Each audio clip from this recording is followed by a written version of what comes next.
তো যখন আমরা ল্যান্ড করি ঢাকায়, তখন একটা পরিচিত দৃশ্য দেখা যায়। এই দৃশ্য বাংলাদেশের অন্য কোনো জায়গায় দেখা যায় না। পার পাবে না ইনশাআল্লাহ। কোন মাজলুমের চোখের প্রাণী বৃথা যাবে না ইনশাআল্লাহ। কারণ কিয়ামতের দিন আছে। এটা হচ্ছে সম্মানিত দর্শক, আসসালামু আলাইকুম। আশা করি সবাই ভালো আছে। ইসলাম একটি পূর্ণাঙ্গ জীবন ব্যবস্থা, যে জীবন ব্যবস্থা আমাদের শিখিয়েছে কিভাবে দিন চলতে হবে, কিভাবে মানুষের সাথে কথা বলতে, কিভাবে একে অপরকে ভালোবাসতে হবে। তাই আসুন আজকের ওয়াজ থেকে বা আজকের আলোচনা থেকে আমরা যা কিছু শিখবো তা নিজে এবং নিজের পরিবারের উপর বাস্তবায়ন করব। আসুন আলোচনা শুরু করা যায়। মাজলুমের আশার দিন আর জালেমের জন্য হতাশার দিন। কিয়ামতের দিন না থাকতো তাহলে সমস্ত খুনি, ব্যভিচারী, ধর্ষণকারী, জালেম, ফাসেক, আল্লাহদ্রোহী সবাই পার পেয়ে যেত না। আল্লাহ পাক পার দিবেন না বলেই কিয়ামতের দিন রেখেছেন। ছোটবেলা আমরাও মনে করতাম যে মানুষের জন্ম নিয়েছে, কি ভুলটা করলাম, হিসেব নিকেশ, জান্নাত জাহান্নাম, কত সমস্যা। যত দিন যাচ্ছে বুঝতে পারছি যে ভাগ্যিস কিয়ামতের দিন বলে একটা দিন আছে, না হলে জালেমের এই জুলুমের কোনো বদলা হতো না, আর মাজলুম তার অধিকার ফিরে পেত না।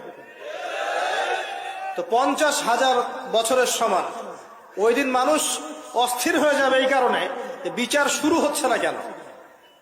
একবার আদম আলাইহিস সালামের কাছে দৌড় দিবে, একবার নবী নূহ, একবার মূসা, একবার ঈসা, একবার ইব্রাহিম, সবাইকে রিকোয়েস্ট করবে মানুষ দলে দলে গিয়ে যে আল্লাহকে বলেন অ্যাটলিস্ট বিচারটা যেন শুরু করেন।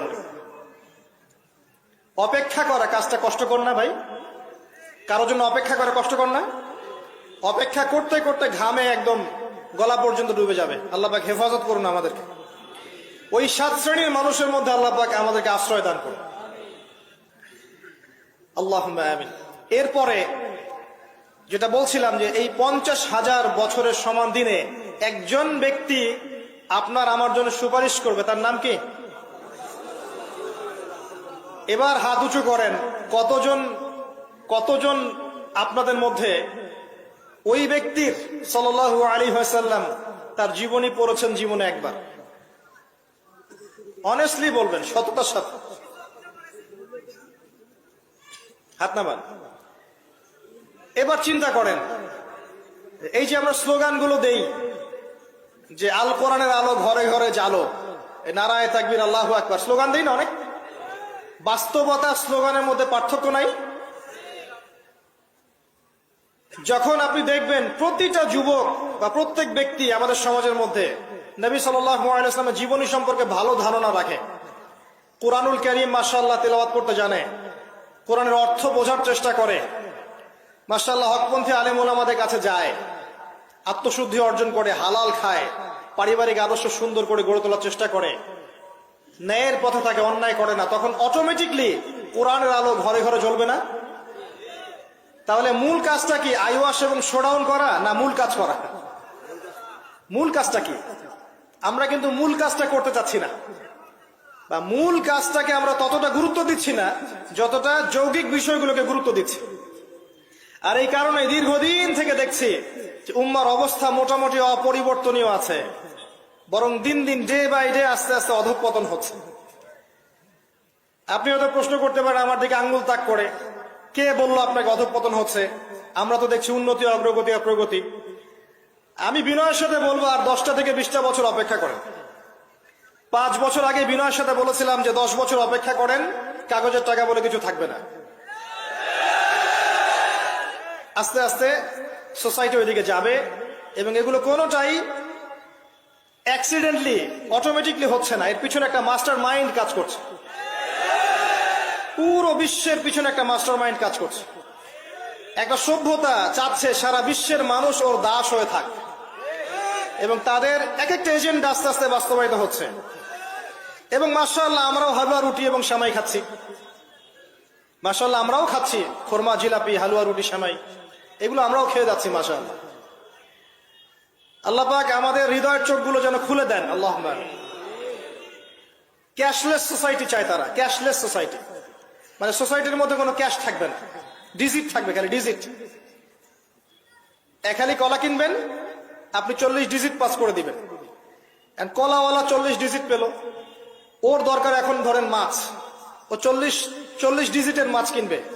মাছওয়ালার দরকার মনে করেন চাল, ও 40 ডিজিটের চাল কিনবে। ডিজিট ঘুরবে, খালি সংখ্যা খালি ঘুরতে থাকবে হাত থেকে হাত। এমন একটা মানি আপনাদেরকে দিবে, এমন একটা মুদ্রা দিবে আপনাদেরকে, যে মুদ্রা ধরতেও পারবেন না, পকেটেও রাখতে পারবেন না। এখন তো ধরতে পারেন, পকেটে রাখতে পারেন, একটা সময় আসবে মুদ্রা ধরতেও পারবেন না, পকেটেও রাখতে পারবেন না।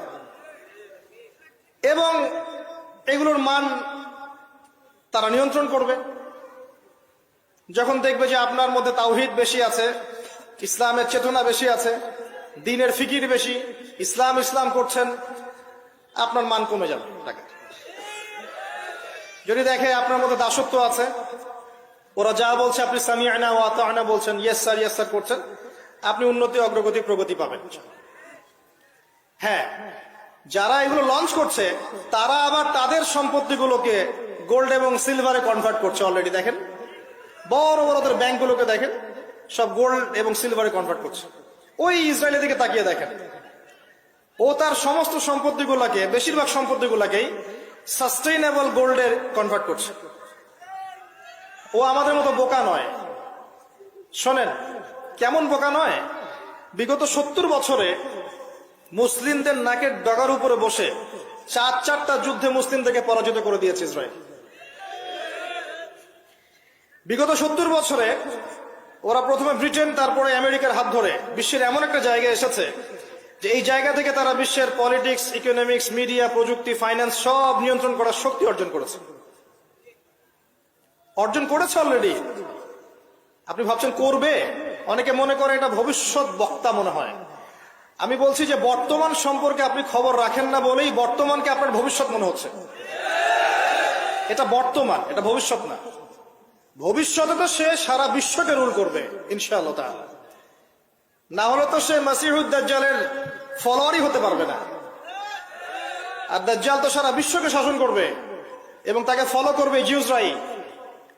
তবে হ্যাঁ, এটা আমরা জানি কোরআন এবং হাদিস থেকে আলহামদুলিল্লাহ যে ওদের এই দমন, পীড়ন, জুলুম এবং শাসনটা চিরস্থায়ী হবে না ইনশাআল্লাহ। এটা একটা সাময়িক সময় জুড়ে থাকবে, এরপর আল্লাহ পাক পৃথিবী থেকে এটাকে সরিয়ে দিবেন ইনশাআল্লাহ। কিভাবে সরাবেন? ওই যে লোহিত সাগরে আল্লাহ পাক যেমন করে বনু ইসরায়েলকে ধাওয়া করছিল ফেরাউনের বাহিনী, মনে আছে? লোহিত সাগরে আল্লাহ পাক ফেরাউনের বাহিনীকে একত্রিত করেছেন, ডুবিয়ে দিয়েছেন, দেন নাই? আল্লাহ পাক সেম সুন্নাহ অ্যাপ্লাই করেছেন প্যালেস্টাইনের ক্ষেত্রে। আল্লাহ পাক সমস্ত জালেমদেরকে ওখানে একত্রিত করেছেন ধ্বংস করার জন্য। সেম সুন্নাহ, এটা হবে ইনশাআল্লাহ আযজা ওয়া জাল। আমরা জানি এটা সরে যাবে পৃথিবী থেকে। তারপরে এমন একটা যুগ আসবে যে যুগে ইনশাআল্লাহ আযজা ওয়া জাল একজন নবী সারা বিশ্ব পরিচালনা করবেন। একজন নবী, তার নাম ঈসা ইবনে মারইয়াম। এবং তার অনেক আগেই আমাদের ইমাম আল মাহদি তিনি ইন্তেকাল করবেন। মনে রাখবেন, শেষ জামানার সবচেয়ে ভাইটাল চরিত্র ইমাম মাহদি নয়। শেষ জামানার সবচেয়ে ভাইটাল চরিত্র হচ্ছে ঈসা ইবনে মারইয়াম। ঈসা ইবনে মারইয়াম সবচেয়ে ভাইটাল চরিত্র, কারণ তিনি জেরুজালেম থেকে সারা ওয়ার্ল্ডে ইসলামী খেলাফা কায়েম করেন। এবং 40 বছর, এই 40 সংখ্যা এক্স্যাক্টলি 40 না আরো বেশি আল্লাহ ভালো জানেন, পৃথিবী জুড়ে ইসলামের অনুশাসন বজায় থাকবে ইনশাআল্লাহ। একটা কাঁচা বাড়ি, একটা পাকা বাড়ি আপনি পাবেন না যেখানে আল্লাহর কালিমা প্রবেশ করবে না, জুলুম বলে কিছু থাকবে না ইনশাআল্লাহ। যা দেখছেন আপনি এখন ওয়ার্ল্ড ওয়াইড যে দাপট, দেখে মনে হচ্ছে বিশ্ব এদের কোনো অস্তিত্বই বিশ্ব থাকবে না। এখন সারা বিশ্বের দিকে তাকিয়ে আপনার কাছে মনে হচ্ছে মাশাআল্লাহ, NATO, United Nations, world bank, এটা সেটা, বিশ্ব যে কি হচ্ছে সারাদিন। শুক্র গ্রহ আমার, একজন বলছে না শুক্র গ্রহ আমার, একজন মিসাইল তৈরি করছে, আর একজন প্রতিরক্ষা ব্যবস্থা করছে। ওয়ার্ল্ড অ্যাফেয়ার্স পড়লে মনে হয় যে ওয়ার্ল্ডটা এদেরই, কিন্তু আল্লাহ রাসূল সাল্লাল্লাহু আলাইহি ওয়াসাল্লাম বলছেন যে বিশ্বটা আস্তে আস্তে আস্তে আস্তে তার ধ্বংসের দিকে যাচ্ছে। এইটা চিরস্থায়ী হবে না এবং একে অপরের সাথে কলিউশন করে এরা শেষ হয়ে যাবে। মুসলিমদের উপর দমন পীড়ন যেমন বাড়বে, ঠিক একইভাবে আল্লাহ রাব্বুল আলামিন মুহাম্মদ সাল্লাল্লাহু আলাইহি ওয়াসাল্লামের বংশধরদের মধ্য থেকে একজন ইমামকে বের করে নিয়ে আসবেন। তিনি ইনশাআল্লাহ আযজা ওয়া জাল্লা মুসলিমদেরকে নিয়ে এই জুলুমের বিরুদ্ধে দাঁড়িয়ে যাবেন। পরে যখন মাসিহুদ দাজ্জাল বের হবে তাকে তিনি হত্যা করতে পারবেন না, কারণ তাকে এত বেশি ক্ষমতা দেওয়া হবে যে মুসলিমরা তার সাথে পেরে উঠবে না। তখন আল্লাহ পাক ঈসা ইবনে মারইয়ামকে পাঠাবেন, সবচেয়ে ভাইটাল ক্যারেক্টার, এবং তিনি এই প্যালেস্টাইনের বাবে লুদ নামক জায়গায় মাসিহুদ দাজ্জালকে হত্যা করবেন ইনশাআল্লাহ আযজা ওয়া জাল্লা। আমাদেরকে বিশ্ব নেতারা এখন বোঝায় যে বিশ্বের শেষ নাই, এই পৃথিবী জয় করার পর আমরা মঙ্গলে গিয়ে থাকবো, তারপর শুক্রে, তারপর শনিতে, তারপর বৃহস্পতিতে, তাই না? মাইন্ডসেটটা এমন তৈরি করেছে না? কিন্তু বাস্তবতা হচ্ছে এই মহাবিশ্বই ধ্বংস হয়ে যাবে। এই পৃথিবী তো ধ্বংস হবেই, মহাবিশ্ব ধ্বংস হয়ে যাবে। তবে পৃথিবী ধ্বংসের আগে আল্লাহ পাক ঈসা ইবনে মারইয়ামের হাতে সারা বিশ্বে ইসলামী খেলাফা কায়েম করবেন ইনশাআল্লাহ। মাঝখানে একটা সময় আপনাকে পার করতে হবে। কত বছর? ননসেন্স প্রশ্ন, যে ভাই কত বছর, 100, 200, 500, আল্লাহ ভালো জানেন, আমরা জানি না এবং জানার কথাও না। কেউ যদি বলে এত সাল, সে নিশ্চিত কাযযাব, একজন মিথ্যাবাদী। এবং এটা একটা অহেতুক কথা, এত সাল, এত বছর পর, এটা আমরা বলতে পারবো না। কিন্তু এতটুকু বলতে পারবো যে পৃথিবী চিরদিন এভাবে থাকবে না। ওয়ার্ল্ডে এখন যা দেখছেন এগুলো চিরস্থায়ী হবে না। আস্তে আস্তে আস্তে আস্তে রাত যত গভীর হবে, ভোর তত কাছাকাছি আসবে। এবং এই পুরো বৈশ্বিক জুলুম, ফাসাদ, আপনার জেনা, আপনার পর্নোগ্রাফি, আপনার মাদক, সুদ, জুলুম, অত্যাচারের মধ্যেও দেখবেন প্রত্যেকটা জায়গায় জায়গায় আল্লাহ পাক কিছু না কিছু আল্লাহর বান্দাকে রেখে দিবেন। এবং আমার বিশ্বাস তাদের বেশিরভাগই হবে যুবক শ্রেণী। এটা আমার মত, আল্লাহ ভালো জানেন, আমার মনে হয় যে বেশিরভাগই হবেন যুব সমাজ। এবং আমার কাছে একটা দলিল আছে কেন মনে হয়, কারণ আসহাবুল কাহফ যারা ছিলেন তারা যুবক ছিলেন। প্রত্যেক যুগে যুগে আসহাবুল কাহফ থাকবেন ইনশাআল্লাহ তাআলা। তাদের হাতেই আল্লাহ পাক ইনশাআল্লাহ তাআলা এই দিনটাকে আমানত হিসেবে রাখবেন। উলামায়ে কেরাম তাদেরকে এগিয়ে নিয়ে যাবে। আস্তে আস্তে দেখবেন পরবর্তী জেনারেশনের পতাকা তারা বহন করবে ইনশাআল্লাহ। এখন যে কথাগুলো বলতে এতগুলো কথা বললাম, যে যখন আল্লাহ পাক মহাবিশ্ব সৃষ্টি করেছেন 6 দিনে, তখন মানুষের কোনো অস্তিত্ব ছিল না। ছিল? কোনো অস্তিত্ব ছিল না, মানুষের অস্তিত্বই ছিল না। সূরা দাহর পড়েন 1 নম্বর আয়াত, আল্লাহ পাক বলছেন হাল আতা আলাল ইনসান হিনুম মিনাদ দাহরি লাম ইয়াকুন শাইআন মাযকুরা। মানুষের উপর একটা সময় চলে গেছে যখন মানুষ কোনো আলোচ্য বিষয় ছিল না। এখন সারা ওয়ার্ল্ডের দিকে তাকালে মনে হয় যে মানুষই সবকিছু, তাই না? অথচ মানুষের বাইরে যে একটা জাতি আছে, জিন জাতি, এটাকে বিশ্বাসই করে না মানুষ। মানুষের আশপাশে ঘুরছে ফেরেশতারা, মানুষ বিশ্বাসই করে না। আল্লাহ পাক আছেন আরশে আজিমে, তার উপরে, মানুষ বিশ্বাসই করে না যে আল্লাহ বলে কেউ আছে। মানুষ মনে করে বিগ ব্যাং থেকে সব সৃষ্টি হয়েছে। হ্যাঁ, অনেক মানুষ মনে করে যে আল্লাহ বলতে কেউ নাই, সবকিছু বিগ ব্যাং থেকে সৃষ্টি হয়েছে। অথচ আল্লাহ পাক কোরআনে বলেছেন আওয়ালাম ইয়ারাল্লাযীনা কাফারু, সূরা আম্বিয়া 30 নম্বর আয়াত, আন্নাস সামাওয়াতি ওয়াল আরদা কানাতা রাতকান ফাফাতাকনাহুমা। কাফেররা কি লক্ষ্য করে দেখে না এই মহাবিশ্ব এবং পৃথিবী একটা বিন্দুর মধ্যে ছিল, আমি এটাকে পৃথক করে দিয়েছি, পার্থক্য করে দিয়েছি। ওয়াজআলনা মিনাল মাই কুল্লা শাইইন হাই, প্রত্যেক জীবন্ত প্রাণীকে সৃষ্টি করেছি পানি দ্বারা। আফালা ইউমিনুন, এরপরেও কি তারা বিশ্বাস করবে না?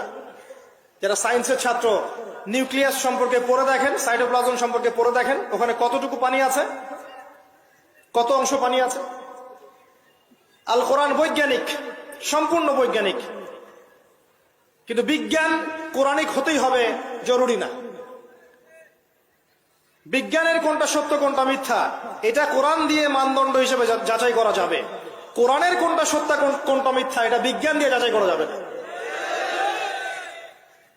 আল্লাহ পাক সৃষ্টি করেছেন, এরপরে মানুষকে সৃষ্টি করে একা ছেড়ে দেননি।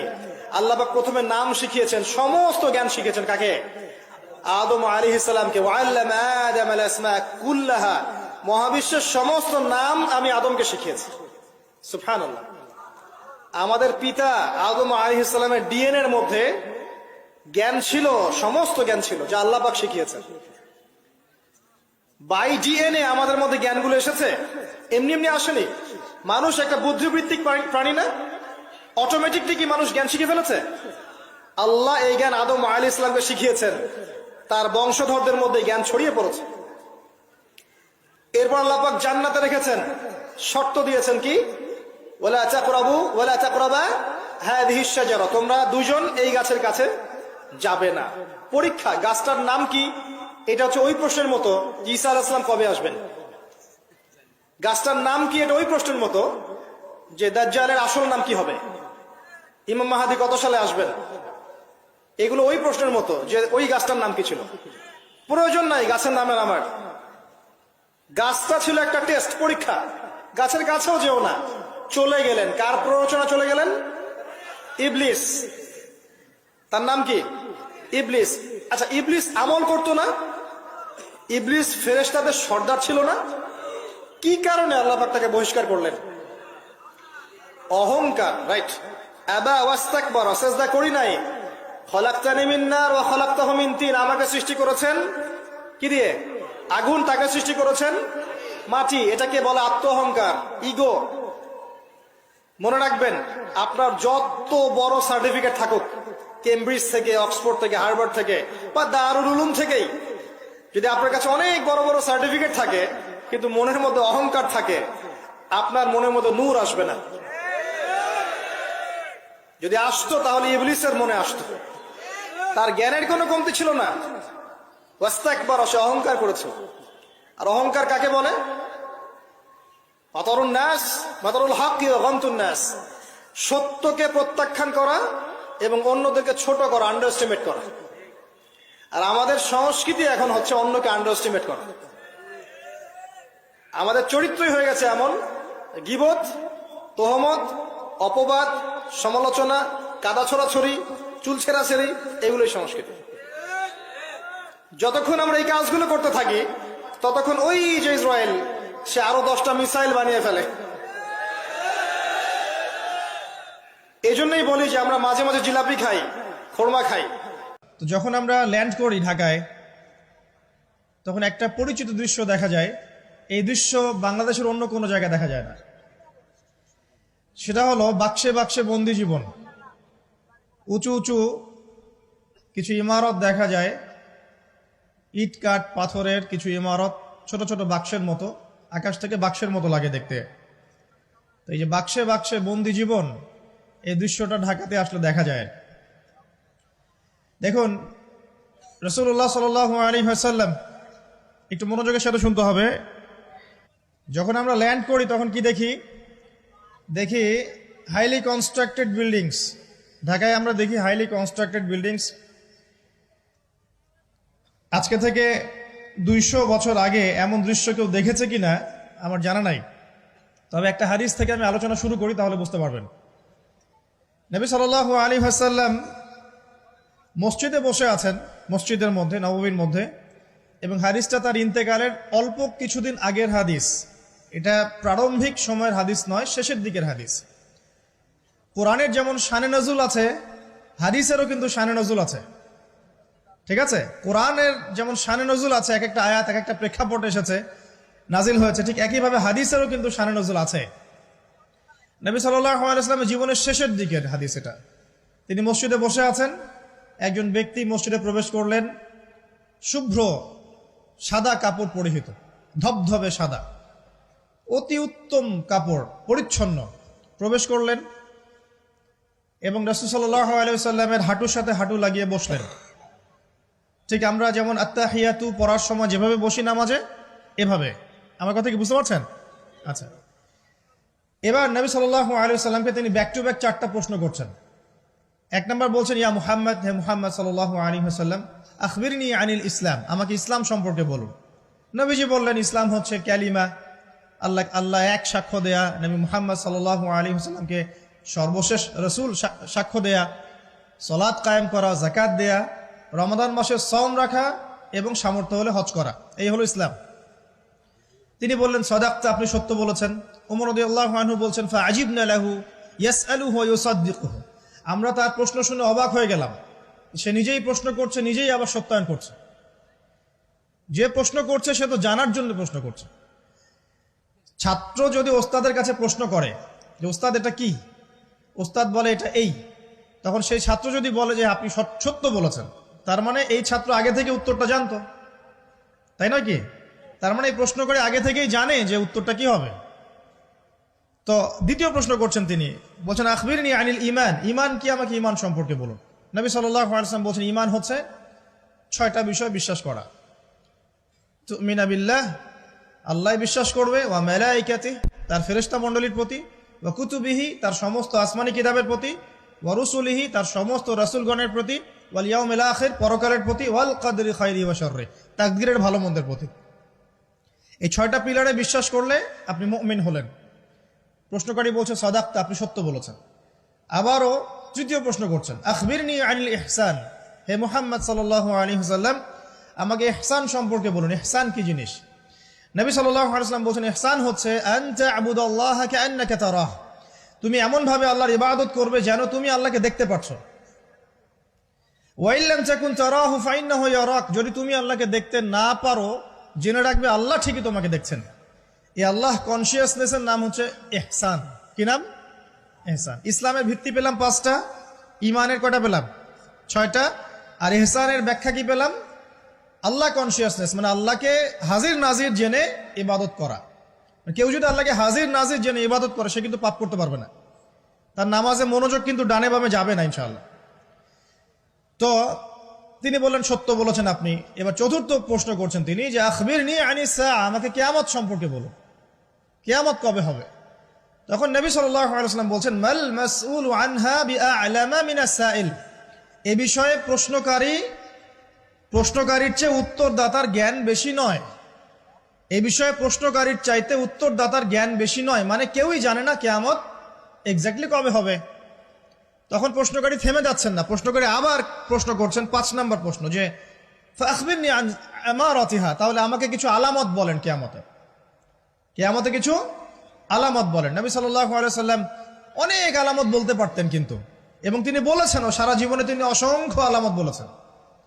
এবং আলামতগুলোকে 2 ভাগে ভাগ করা যায়, এগুলো বড় এবং কিছুগুলো হচ্ছে ছোট। যদিও বা সবগুলোই আলামত, তবে এটা হচ্ছে ফিকহের বিষয়, উসুলের বিষয়ের মধ্যে আমরা নিয়ে আসতে পারি যে বড় ছোট ভাগ করা যাচ্ছে, আলেম ওলামারা ভাগ করছেন। যাই হোক, 10টা বড় বড় আলামতের কথা বলা হয়েছে। এই 10টা না আসা পর্যন্ত কিয়ামত হবে না। মসিহুদ দাজ্জালের আগমন, নবী ঈসা ইবনে মারইয়ামের আগমন, ইয়াজুজ আর মাজুজ, দাব্বাতুল আরদ, জমিন থেকে প্রাণী বের হবে, ইয়েমেনের আগুন, 3টা বড় বড় ভূমিকম্প, পশ্চিম দিক থেকে সূর্যোদয়, এরকম 10টা আলামত বলা হয়েছে। এগুলো না হওয়া পর্যন্ত কিয়ামত হবে না। এগুলো এখনো হয়নি, এগুলোর কোনোটাই এখনো আসেনি। এগুলো বাদ দিয়ে যেগুলো আলামত সুগরা আমরা বলছি, ছোট ছোট, এগুলোর ম্যাক্সিমাম প্রায় 99% আমরা এখন দেখতে পারি। তবে দেখার জন্য চোখ লাগবে, আর চোখ বলতে শুধু বাইরের চোখকে বোঝাচ্ছি না, হৃদয়ের কলবের কি লাগবে?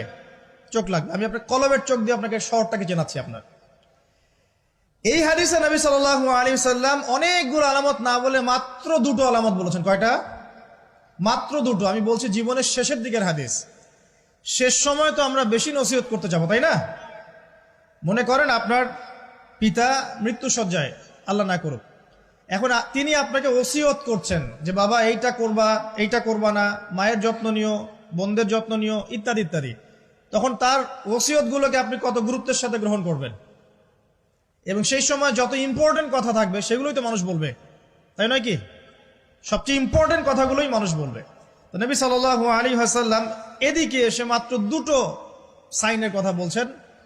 তার মধ্যে একটা হচ্ছে, ভালো করে শোনেন, তার মধ্যে একটা হচ্ছে আনতালিদাল আমাতু রাব্বাতুহা, যখন তুমি দেখবে, প্রশ্নকারীকে বলছে, যখন তুমি দেখবে যে দাসী তার মনিবকে জন্ম দিচ্ছে, দাসী তার মনিবকে জন্ম দিচ্ছে, মানে দাসী কিভাবে মনিবকে জন্ম দিতে পারে?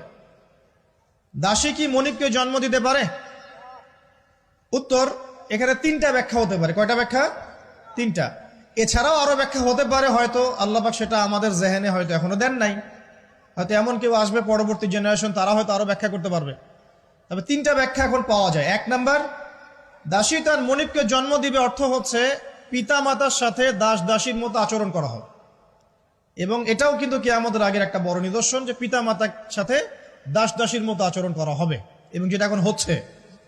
আমরা দেখছি পিতা মাতার অধিকার তারা পাচ্ছে না, সন্তানদের হাতে নির্যাতনের শিকার হচ্ছে, বৃদ্ধাশ্রমে থাকতে হচ্ছে, সারা জীবন যে সন্তানকে বড় করলো আজকে সেই সন্তান তার ওই যে কাফনের টাকা পর্যন্ত দিতে যাচ্ছে না, মারা গেছে লাশটা পর্যন্ত নিতে আসে না, এমন হচ্ছে না?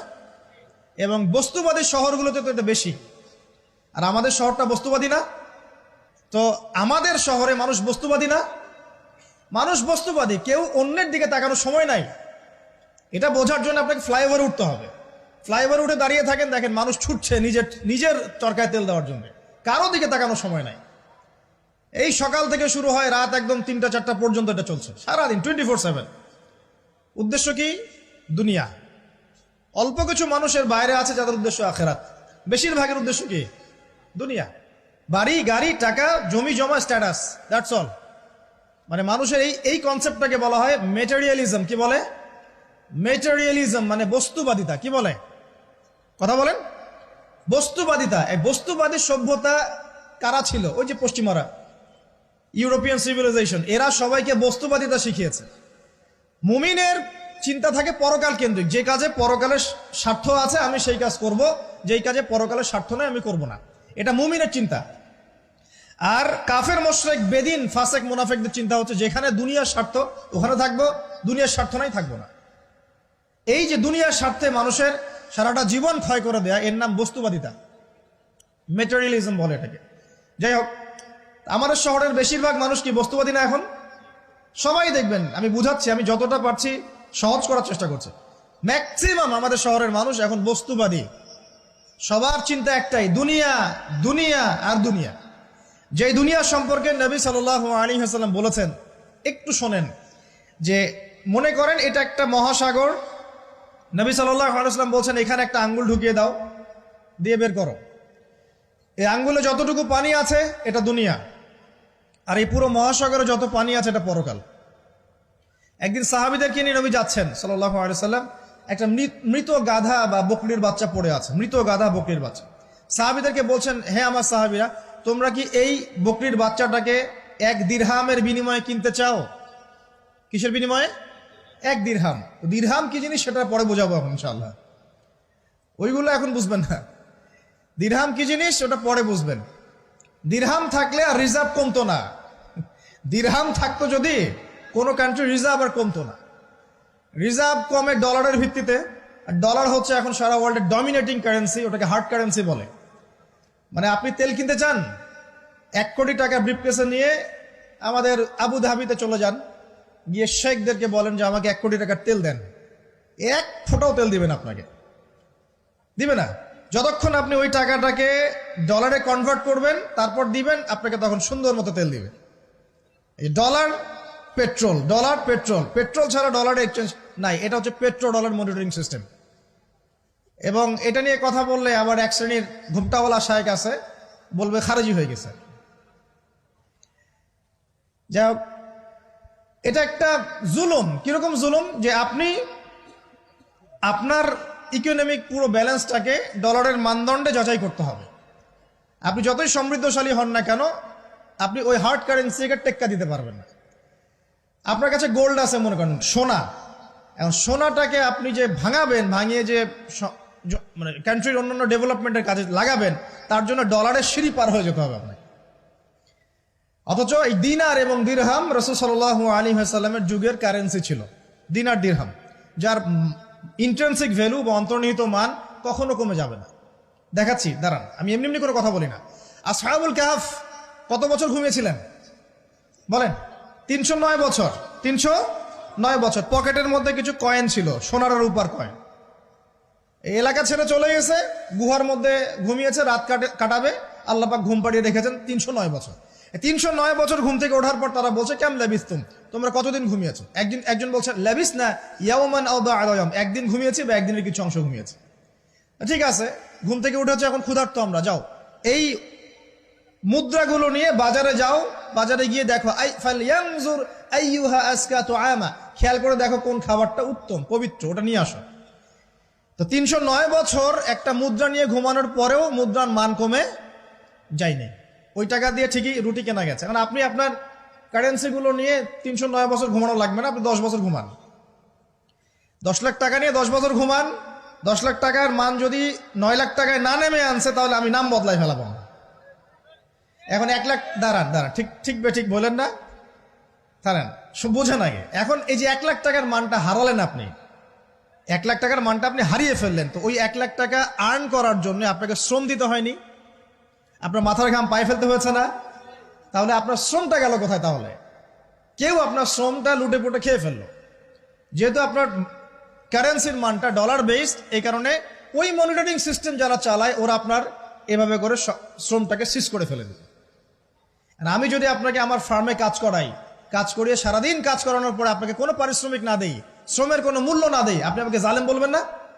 বলবেন কি না? ঠিক এই কারণে আমরা বলছি এই মনিটরিং সিস্টেমটাই জুলুম। আর নবীজি বলছে দিনারের কথা বলছেন, দিরহামের কথা বলছেন। এটা যদি আপনার পকেটে থাকতো 309 বছর কেন 1000 বছর পর উঠলে ওটার মান সেটাই থাকবে, কমতো না। এই হলো ইসলামিক কারেন্সি। এটা নিয়ে কথা বললে আবার এক শ্রেণীর ঘুমটাওয়ালা শায়েখ আছে, কিছু সত্য কথা ওরা হজম করতে পারে না। তখন দেখা যায় যে একটা ফতোয়া দিবে, এ খারেজি হয়ে গেছে, ফাইজলামি পাইছে আর কি। কে খারেজি একটু বলে নেই। খারেজি আকীদাটা কি আসলে? খারেজি আকীদা হচ্ছে কোনো ব্যক্তি যদি অন্য কোনো মুসলমানকে যদি কবিরা গুনাহ করার কারণে কাফের মনে করে। কথা বোঝেন? আপনি সুদ খেয়েছেন বা ঘুষ খেয়েছেন বা জেনা করেছেন, এগুলো কবিরা গুনাহ। এখন আমি যদি বলি যে সুদ ঘুষ জেনা করার কারণে আপনি কাফের হয়ে গেছেন, আপনাকে হত্যা করা জায়েজ, তাহলে আমি খারেজি। বুঝতে পারছেন কথা? কিন্তু আমি কি কখনো এরকম কোনো কথা বলেছি? এই যে মনিটরিং সিস্টেম নিয়ে কথা বললাম, এর সাথে কবিরা গুনার কি সম্পর্ক আর খাওয়ারিজমের কি সম্পর্ক? আবার কোনো কোনো ক্ষেত্রে দেখা যায় যে পলিটিক্যাল সমালোচনা করলে খারেজি টাইটেল দিয়ে দিবে। ওই যে বললাম আমাদের শেখদের কাছে যান মিডল ইস্টের, গিয়ে আপনি দেন, টাকা দেন, তেল দিবে না, ডলার না দিলে বলবে এই যে এন্টি মিডল ইস্ট কথা বলেছে, অতএব সে খারিজ হয়ে গেছে। আমি আপনাকে একটা এক্সাম্পল দিই, শোনেন, বোঝেন কথাগুলো বোঝেন। ইয়াজিদের নাম শুনেছেন? ইয়াজিদ ভালো শাসক ছিল না খারাপ শাসক ছিল? তার আমলে হুসাইন রাদিয়াল্লাহু আনহু শাহাদাতের ঘটনা ঘটেছে, হাররার যুদ্ধ ঘটেছে, সে মদিনা আক্রমণ করেছে, মক্কাও আক্রমণ করেছিল, ম্যাসাকার করেছে। বহু সাহাবী তার এই শাসন মেনে নেয় নাই। তার মধ্যে একজন হচ্ছে আব্দুল্লাহ বিন জুবাইর রাদিয়াল্লাহু আনহু, জুবাইর ইবনে আওয়াম রাদিয়াল্লাহু আনহুর ছেলে। তার অনুসারী অনেক সাহাবী ছিলেন। আর আমাকে বলেন, ইয়াজিদ যখন মক্কা মদিনা আক্রমণ করছিল বা তার সেনাবাহিনীরা যখন ইমাম হুসাইনকে কারবালার প্রান্তরে শাহাদত দিচ্ছে বা আক্রমণ করছে তার সপরিবারে, এখন যে সাহাবীরা তার